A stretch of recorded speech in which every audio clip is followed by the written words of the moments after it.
I want to introduce you to a new podcast. It's a trip back to post-Golden Age Hollywood with Whatever Happened to Bette and Joan, critic and podcaster Frank Calvillo. He looks at the later careers of Bette Davis and Joan Crawford following the success of Whatever Happened to Baby Jane, exploring the variety of projects they took on and the committed performances the two legends gave. From Strait-Jacket to The Nanny, Trog to Wicked Stepmother, join Frank as he traces whatever happened to Bette and Joan.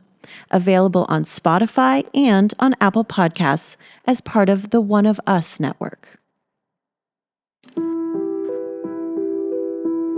Hello everyone, my name is Frank Calvillo. I'm an Austin film critic, blogger, and podcaster, and this is Whatever Happened to Bette and Joan, a podcast spotlighting the later careers of Bette Davis and Joan Crawford.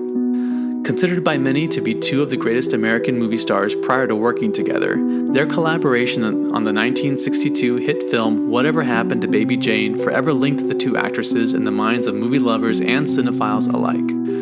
The rivalry that existed between them has become the stuff of Hollywood lore that seems to have only gotten stronger as the years have gone by and the lifespan of Baby Jane has continued to grow. Whatever Happened to Baby Jane was a game changer within the film world. It was uncompromising, macabre, deeply human, and utterly compelling. It also proved that you couldn't count legends like Bette Davis and Joan Crawford out. The two stars benefited greatly, both in terms of box office returns, each one shared in portions of the film's profits, and in popularity, as Davis and Crawford found themselves with revived careers thanks to the movie's surprise success.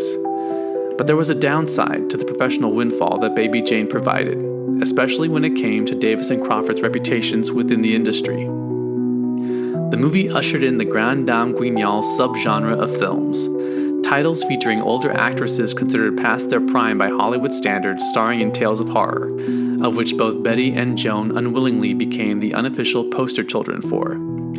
Their attempts to break away from the genre were hard-fought, and are interesting as they show two pioneers, each once considered queen of her respective studio, trying to navigate the changing Hollywood landscape of the 1960s and 70s. In many people's eyes, the legacies of Bette Davis and Joan Crawford were cemented by the iconic film they made together, and for some, the assumption is that they never enjoyed professional success in their post-Baby Jane years.